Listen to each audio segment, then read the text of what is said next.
Olá, tudo bem? Como você está? Espero que esteja bem e pronto para continuarmos o nosso estudo bíblico que estamos fazendo no livro de Juízes. Nós agora estamos acompanhando a história de Gideão.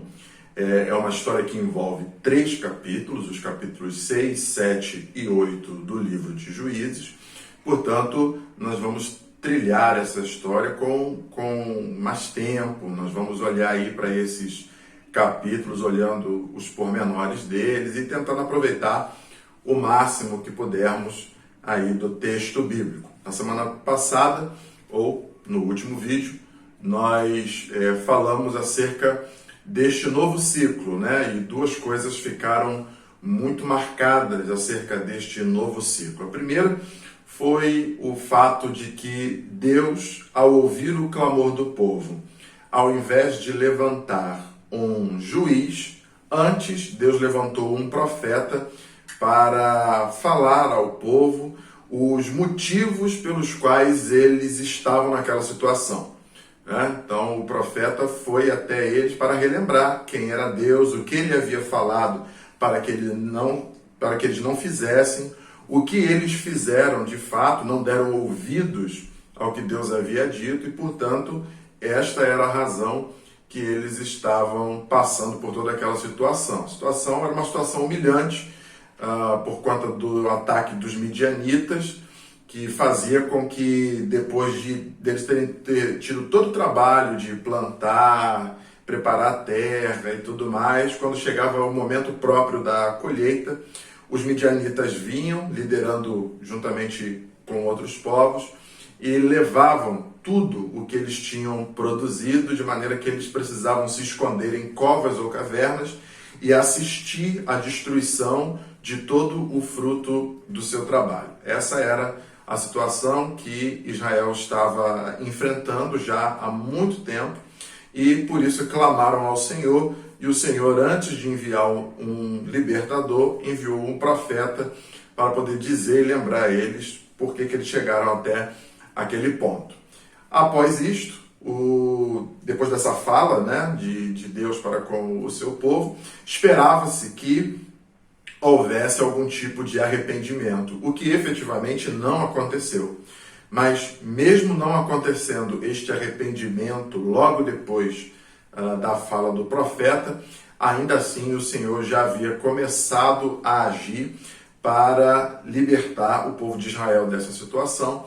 E aí no último vídeo, né, nós começamos a conversar aí sobre o momento em que o anjo do Senhor se aproxima de Gideão para poder chamar-lhe para esta tarefa. E na semana passada nós ficamos apenas nesse aspecto aí de que isto já era Deus agindo com graça e misericórdia antes mesmo do arrependimento do povo de Deus.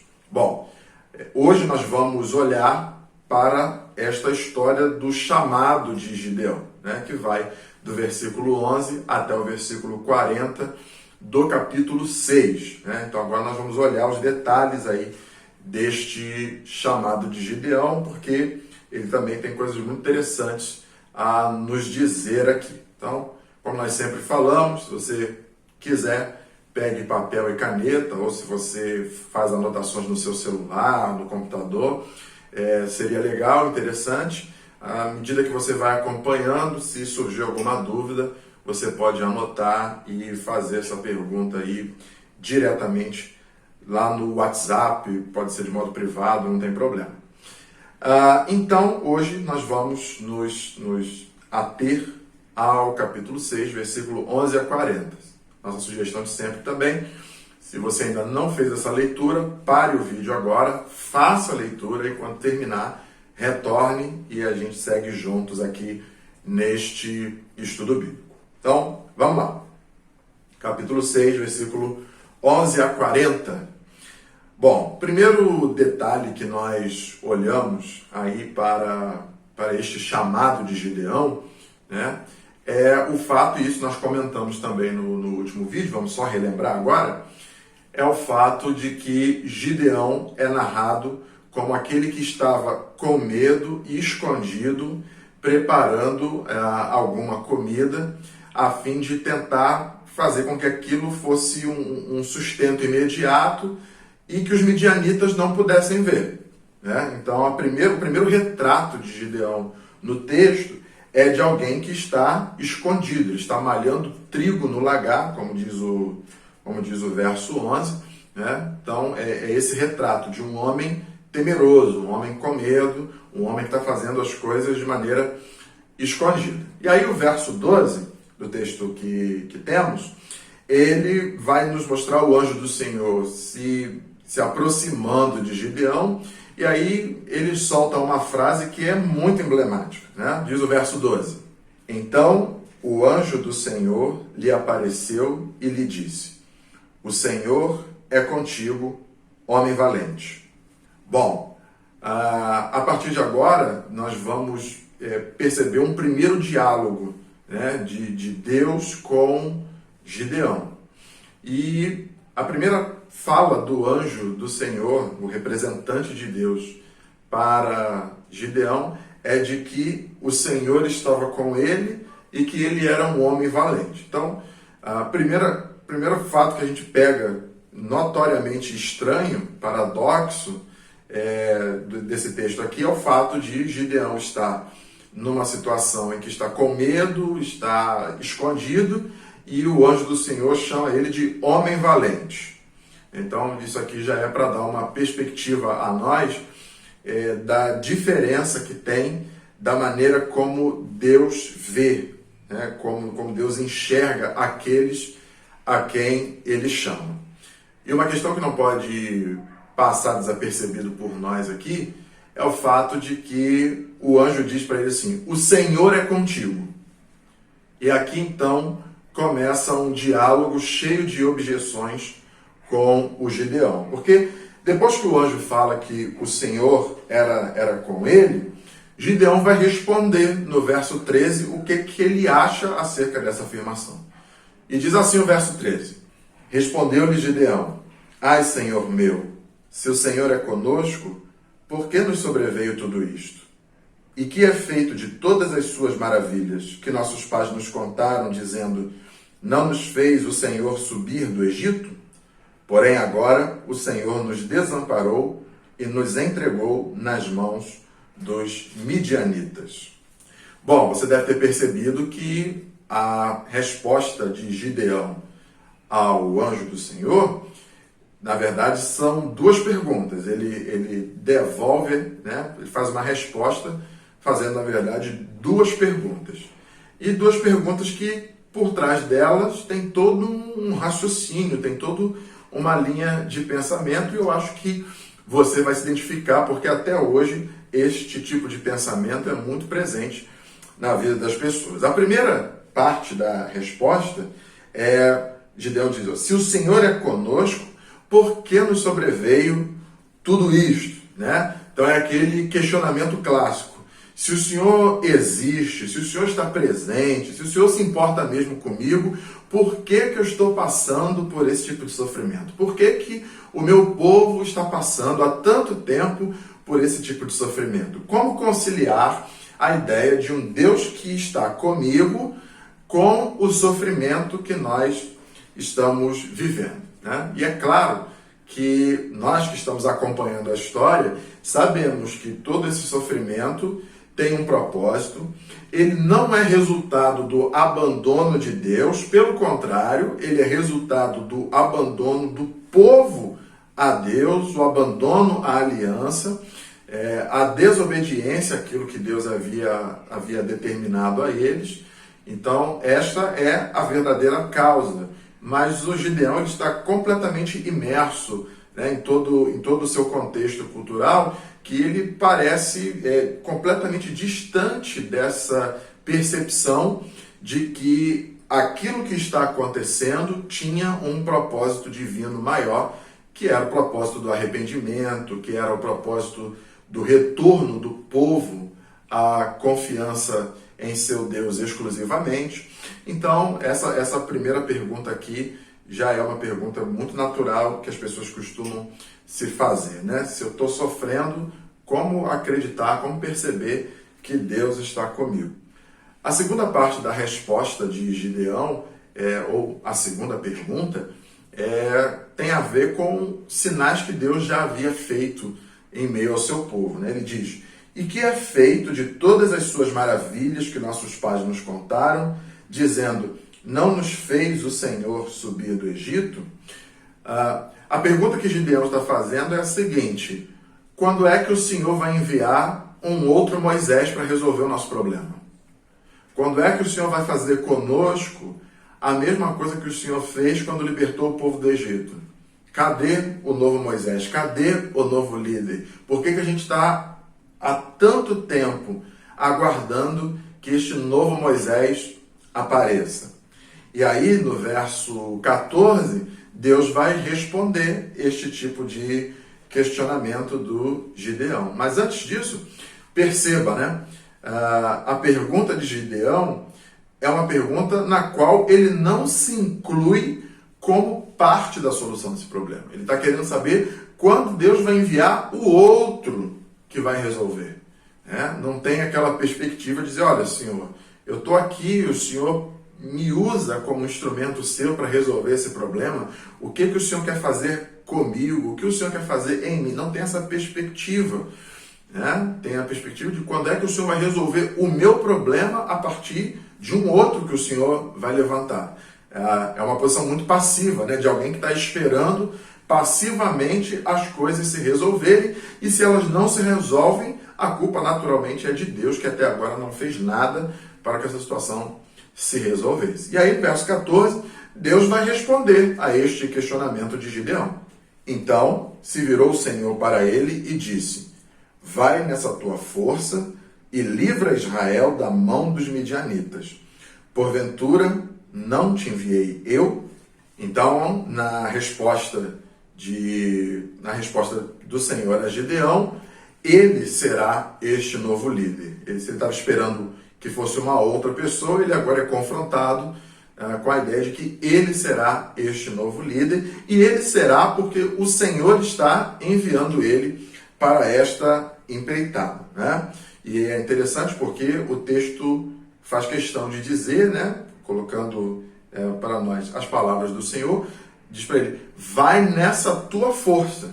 Então nós estamos falando do Gideão, que no início do bloco de texto que estamos olhando, foi encontrado com medo dos midianitas, escondido, tentando produzir alguma comida para sobreviver. E Deus está falando para ele: vai nessa tua força, não precisa de nada além disso. Com a sua força será suficiente para que essa nova inventiva militar contra os midianitas seja de sucesso. Naturalmente, porque é o Senhor quem está enviando. Então não precisava de maiores recursos, né? Só que aí esse diálogo de Gideão com Deus vai se intensificando, porque na medida em que Deus vai se revelando a ele e vai mostrando a sua vontade, Gideão vai criando novas objeções a tudo aquilo que Deus está falando. Então, na cabeça de Gideão, Deus precisava levantar uma outra pessoa para resolver o problema do povo. Deus está dizendo para ele que quem vai resolver esse problema é o próprio Deus, mas usando Gideão como instrumento.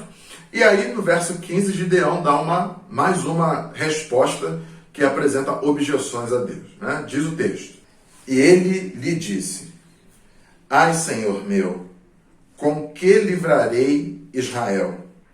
Eis que minha família é a mais pobre em Manassés, e eu, o menor na casa de meu pai. Bom, então o Gideão apresenta razões sociais e econômicas para dizer que não pode ser ele aquele que vai libertar Israel. Ele diz que ele vem de uma família pobre, e dentre toda a família pobre, dentre toda a tribo, né, o clã da sua família, ele é o mais pobre de todos.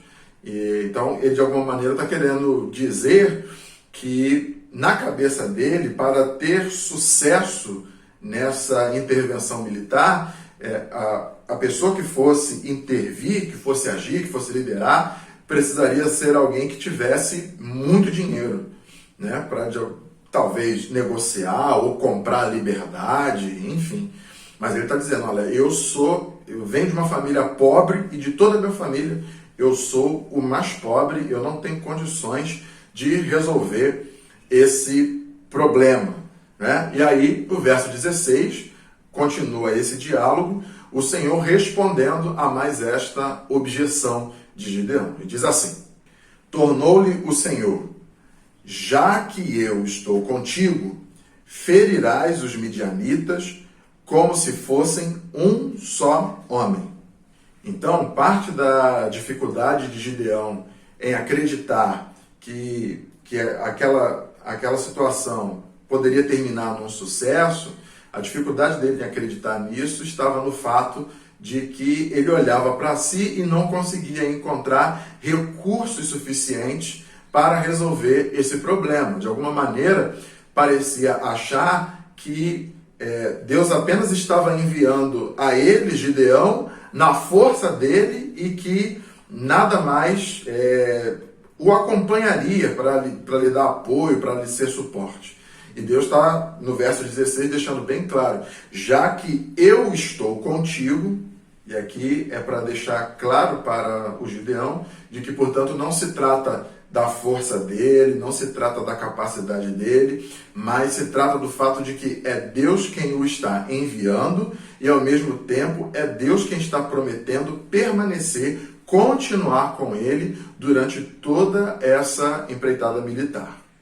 Então, quando nós olhamos para essas objeções, o que nós conseguimos perceber é de que isso é um reflexo presente em Gideão, na verdade, um reflexo de toda a geração que estava presente ali, que conhecia o mínimo de Deus. Parece que a única coisa que essa geração sabe acerca de Deus é que Deus é aquele que consegue libertar da opressão dos inimigos.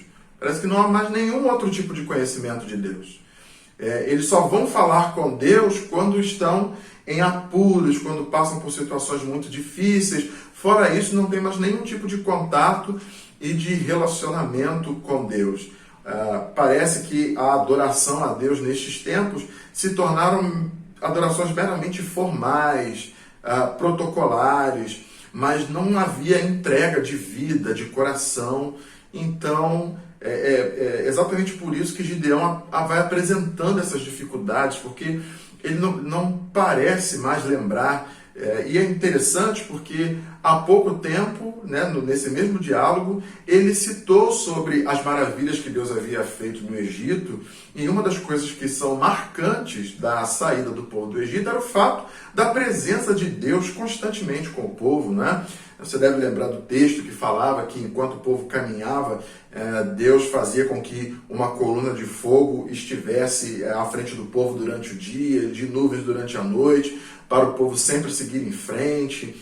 Então, uma das marcas daquele processo de saída do povo do Egito foi a presença de Deus constantemente. Mas aqui, apesar do Gideão citar este fato, ele não lembra a questão que é mais fundamental, que foi Deus acompanhando o seu povo em todo aquele processo. Então ele olha para essa situação, ele acha que está perdido, ele acha que Deus está mandando ele sozinho para o meio de uma batalha que ele não tem a menor chance, não tem a menor condição. E é por isso que ele vai criando essas objeções e Deus vai respondendo a todas as objeções dele, fazendo com que Gideão se lembre quem é Deus, né? E prova também desse desconhecimento de Deus vai começar também a partir de agora. Porque após alguns períodos, né, após alguns momentos de objeções a tudo aquilo que Deus estava falando, Gideão agora começa a pedir sinais a Deus, né? Diz o verso 17, ele respondeu, se agora achei mercê diante dos teus olhos, dá-me um sinal de que és tu, Senhor, que me falas. Então, o Gideão simplesmente não tem certeza se é Deus quem está falando. Depois de toda essa conversa, depois de todo esse processo, depois do anjo ter aparecido, Gideão não consegue ter firmeza no seu coração em saber que era Deus quem estava dando aquela tarefa a ele. E aí, ele vai começar a entrar nessa espécie de mentalidade que pede a Deus sinais, né? E aí ele pede para que Deus aguarde, né? Para que o anjo aguarde, porque ele vai organizar uma oferta. Ele, você fica aqui, me aguarda aqui que eu vou lá pegar as coisas para poder fazer o rito. Ele chega, o anjo pede para ele organizar lá as coisas que ele havia trazido, né? E dá algumas instruções. E aí no verso 21, o anjo toca com o cajado naquela oferta, a oferta se consome, e aí o Gideão se dá conta, né? Ele toma um choque, e aí ele percebe, rapaz, eu estou diante do Senhor, estou diante do anjo do Senhor, né? E aí quando ele toma esse susto, né, por assim dizer, ele começa a sentir que ele agora está perdido. O verso 22 vai dizer, né? Viu Gideão que era o anjo do Senhor e disse, ai de mim, Senhor Deus, pois vi o anjo do Senhor face a face. Então ele está naquele momento em que ele sabe que se encontrar com o próprio Deus e sabendo o estado em que o povo estava, a separação que o povo estava de Deus, porque não estavam fazendo o que era a vontade de Deus, ele simplesmente achou que ele ia morrer. E mais uma vez vale ressaltar aqui que Gideão é reconhecidamente um juiz que é acompanhado por um medo excessivo de tudo e de todos. Então ele tem medo dos midianitas, ele teve medo quando o Senhor o chamou para esta tarefa, ele agora tem medo diante do fato de que viu o anjo do Senhor, acha que vai ser consumido. E aí o verso 23 diz, porém o Senhor lhe disse, paz seja contigo, não temas, não morrerás. Então perceba que aqui a paz é uma resposta direta ao medo de Gideão, né? Ele se coloca nesse processo com um medo muito grande o tempo todo. Então a primeira coisa que Deus fala para ele, olha, paz seja contigo. Isso é para acalmar o seu coração. Depois ele fala, não temas, que também uma outra palavra que enfrenta diretamente o medo. Então, não tenha medo.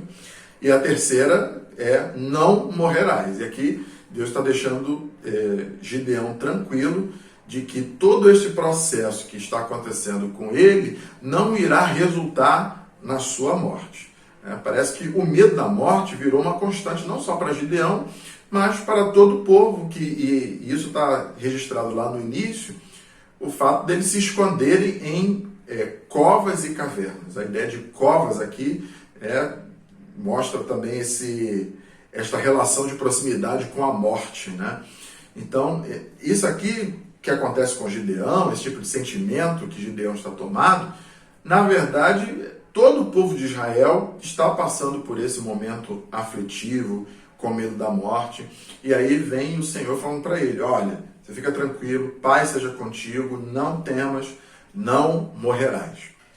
Bom, até aqui então, parece que as questões que precisavam ser resolvidas foram resolvidas e Gideão está pronto então para um próximo passo. Por isso, ele resolve levantar um altar ao Senhor, em dedicação ao Senhor, chama este altar de O Senhor é Paz, e parece que tudo está pronto para começar o ataque militar. Contudo, quando Gideão levanta este altar, o Senhor faz com que uma nova reviravolta nessa história aconteça e faça ela ser bem diferente das histórias que nós já vimos anteriormente. Porque o Senhor chega para Gideão e fala para ele que ele deve voltar lá na casa do pai dele e destruir o altar que foi construído em oferta a Baal, e no lugar deste altar, erigir, subir, construir um altar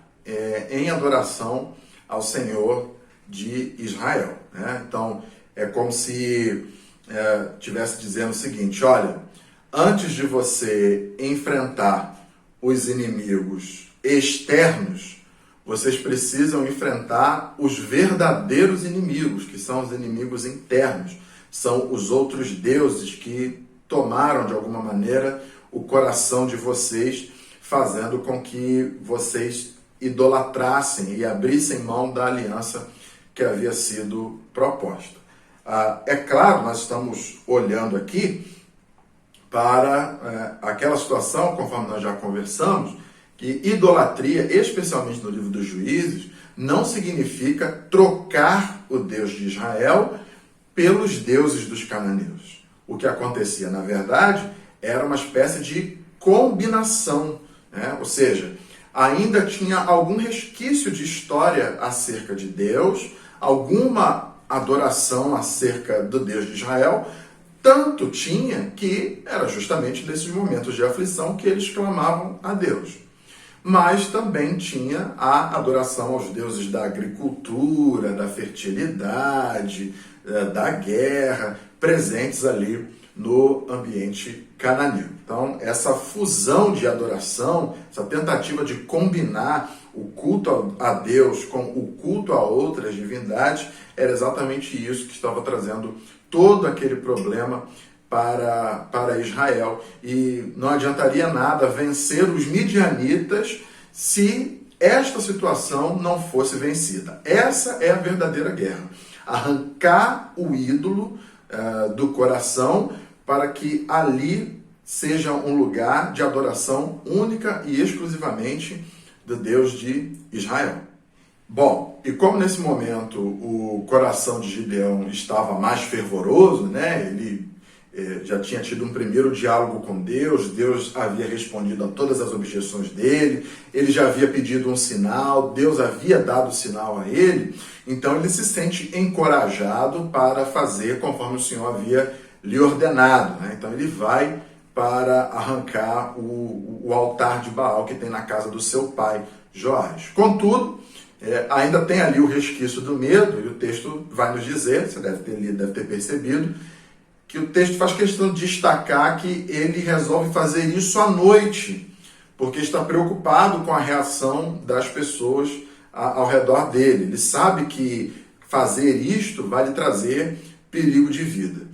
E aí ele vai à noite, faz conforme o Senhor havia ordenado, mas ainda assim isso não é suficiente, porque o texto vai dizer que de madrugada alguns homens se levantam, veem o que havia acontecido e começam a perguntar quem foi o responsável por quebrar, né, por destruir o altar a Baal e erigir um novo altar ali.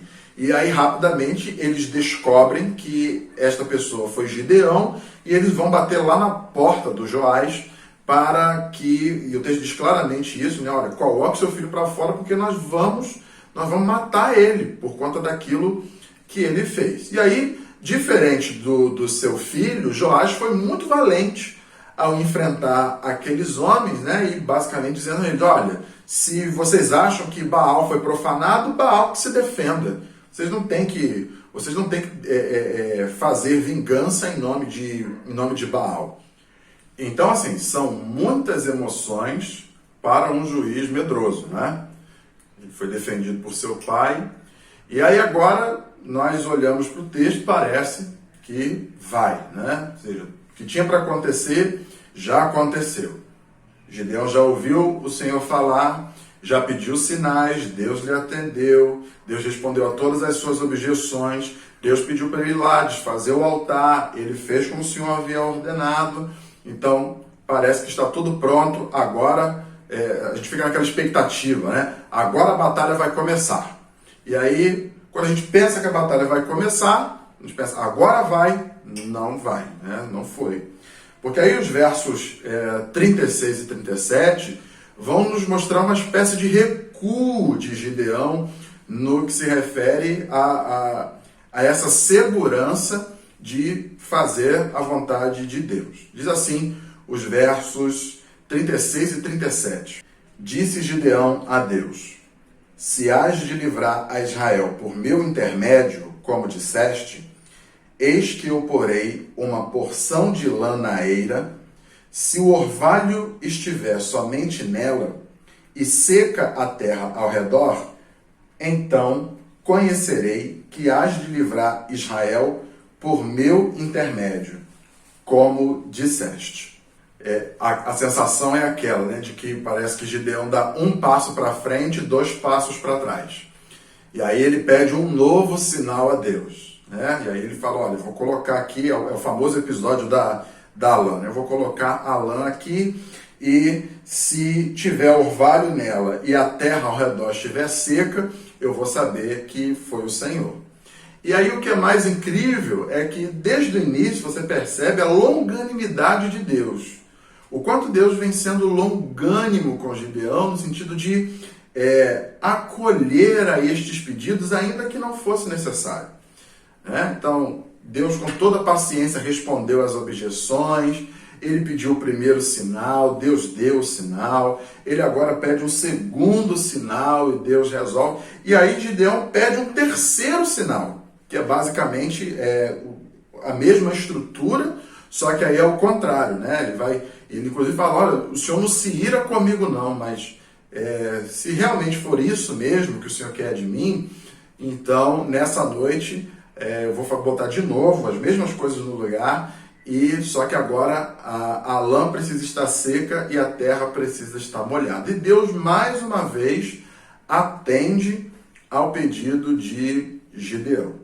Bom, a gente precisa conversar um pouco sobre isso aqui, né? Porque algumas pessoas podem olhar para esse texto e pensar que, então, esse tipo de atitude é uma atitude aprovada, é uma boa atitude, né, de fé, ou seja, ficar pedindo sinais a Deus para poder tomar decisões, para poder acreditar se é Deus mesmo que está falando. Bom, primeira consideração que a gente tem que fazer aqui, que vale lembrar, é que Gideão não tinha os recursos que nós temos acerca da revelação de Deus. Gideão não tinha Bíblia, Gideão não tinha igreja, Gideão não podia participar da ceia, Gideão não tinha escola dominical. Então, o processo de conhecimento de Deus era completamente diferente do nosso, né?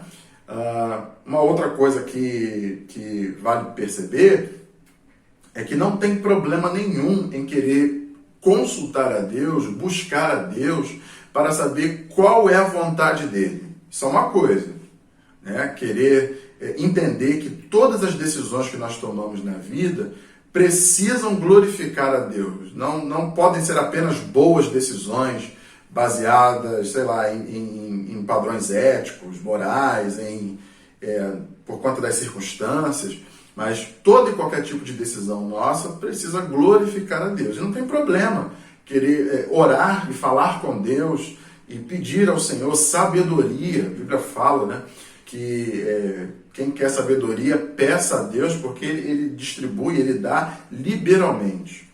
Né? Então isso não é problema. Só que o que Gideão está fazendo aqui, ele não está pedindo a Deus direcionamento para tomar algum tipo de decisão. A crise de Gideão é saber se quem está falando é mesmo o Deus de Israel, o Deus da aliança com os seus pais. Né? E por que Deus parece que de alguma maneira atende a esse tipo de pedido excessivo de Gideão por sinais? Porque aqui a gente tem a ideia de que Gideão é como se pode ser comparado com um neófito, como um novo na fé, ou como alguém que conhece pouquíssimo acerca da fé em Deus. E apesar dessa fé, então, ser uma fé ingênua, ela é uma fé verdadeira. O Gideão está querendo conhecer a Deus. E lembre-se que Gideão está num contexto onde os deuses cananeus, de alguma maneira, muitos deles se manifestam a partir de forças da natureza, né? Então tem o Deus da plantação é basicamente o Deus que faz vir o sol, né? Naturalmente, conforme a crença dos cananeus.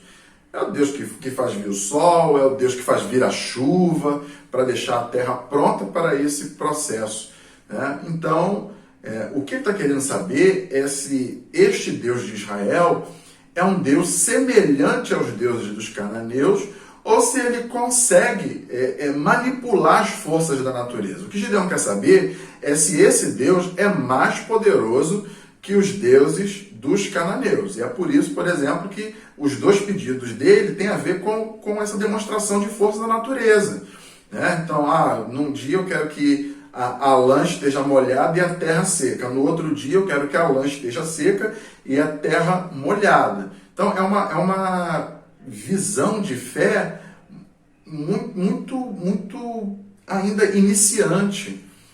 E Deus ainda assim resolve atender. Por quê? Porque talvez essa fé, ainda que ingênua, fosse uma fé verdadeira. Agora, isso não significa de maneira nenhuma que Deus deseja para nós uma fé ingênua e que Deus deseja para nós essa fé que fica o tempo todo pedindo testes, pedindo provas sobre se é mesmo Deus quem está falando, se essa é a mesma vontade de Deus. Nós temos hoje como abrir a Bíblia, ler e assim nós conhecemos quem é Deus, como Ele quis se revelar, nós conhecemos a vontade de Deus para as nossas vidas, nós extraímos das Sagradas Escrituras princípios para que nós possamos tomar sempre decisões que glorifiquem ao nome de Deus. Então não há a menor necessidade de nutrirmos este tipo de fé que é apresentada aqui por Gideão. Nesse caso, Gideão não é um exemplo de fé, mas ele é o exemplo de alguém que tem verdade no coração, né? Mas ainda é uma fé muito ingênua, uma fé não amadurecida, e de maneira nenhuma há no texto alguma recomendação de que nós precisamos ter uma fé como a fé de Gideão, né? Se olharmos, por exemplo, para aquele que é reconhecidamente pela Bíblia como o pai da fé, que é Abraão, e se você colocar em contraste a fé de Abraão e a fé de Gideão, você percebe a disparidade que existe entre as duas.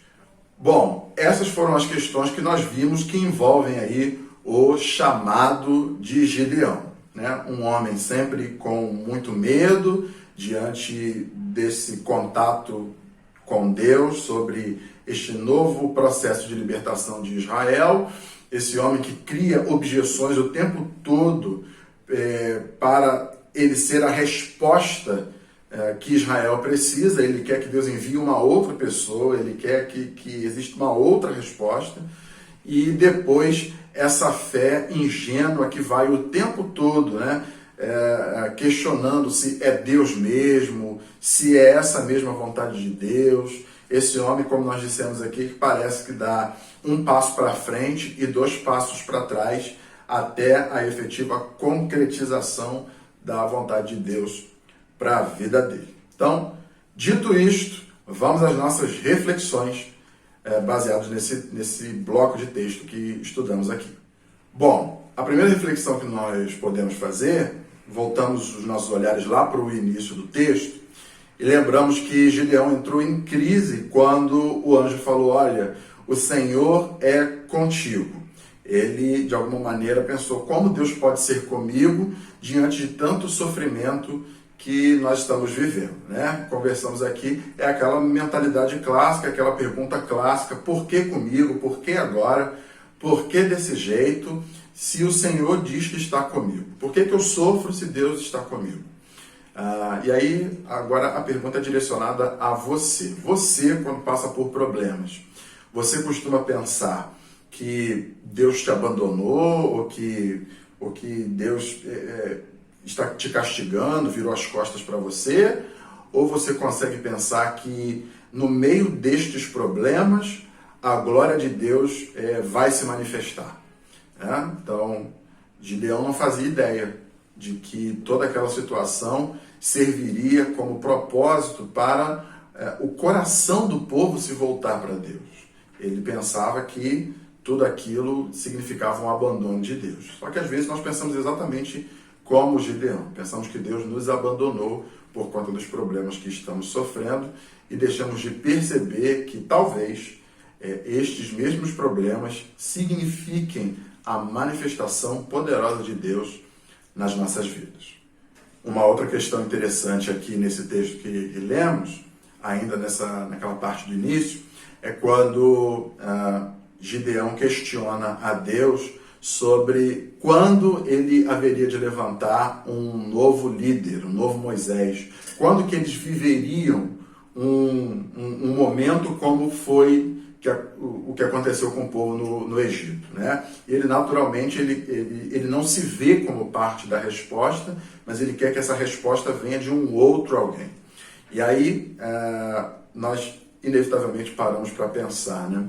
Que às vezes nós também corremos o risco de fazer este tipo de relação. Nós de alguma maneira vamos a Deus pedindo que ele resolva o nosso problema ou que ele mande alguém para resolver o nosso problema, e nem sempre nós fazemos a oração de que o Senhor nos molde, nos transforme, para que nós sejamos instrumentos dele na resolução desses problemas. Então, como costuma ser a sua oração? Eis-me aqui, Senhor, usa-me?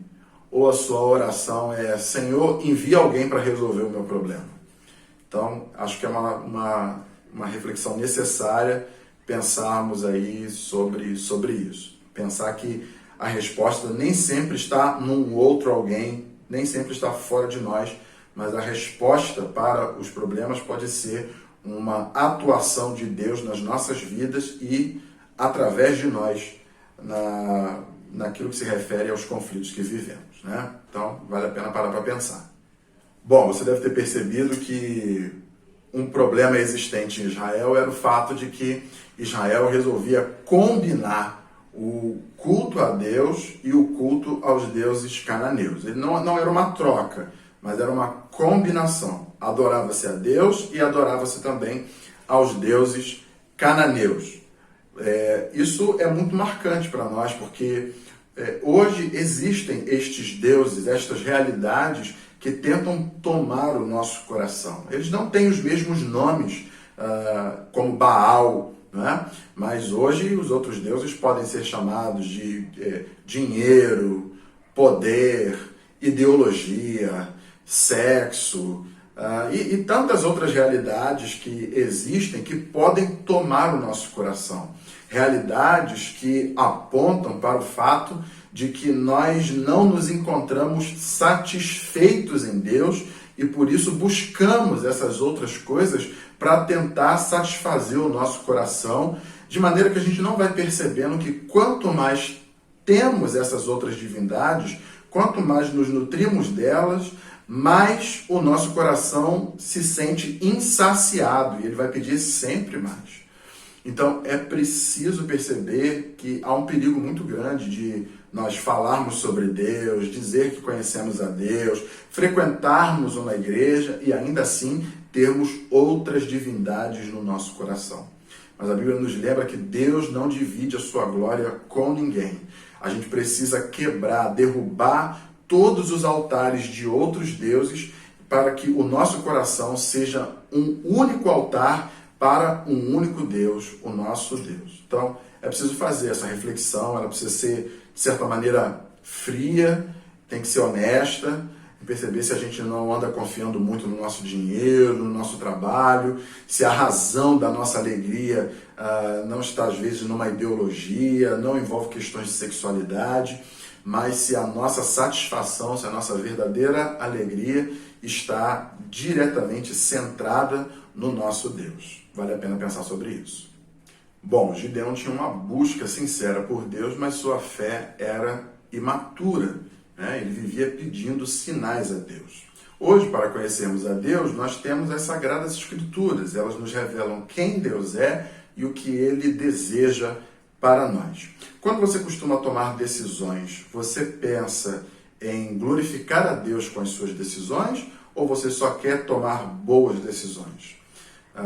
Elas têm diferença, essas duas perspectivas têm diferenças. Uma coisa é você pensar em tomar a melhor decisão baseado apenas em valores éticos, morais e questões das circunstâncias. E uma outra situação é tomar decisões que, além de considerar ética, moral e circunstâncias, pense que, no final das contas, nós estamos agindo para que o nome de Deus seja glorificado, para que Deus, de alguma maneira, seja exaltado com as nossas decisões e para que as pessoas, quando perceberem as decisões que nós tomamos, não vejam apenas a nós como pessoas que conseguem tomar boas decisões, mas o Deus a quem nós servimos que nos faz tomar boas decisões. Então essa também é uma reflexão necessária para este tempo. Eu espero que você tenha aproveitado bastante tanto o nosso estudo bíblico de hoje, como estas reflexões. Um grande abraço e nós nos vemos na próxima semana, se Deus quiser.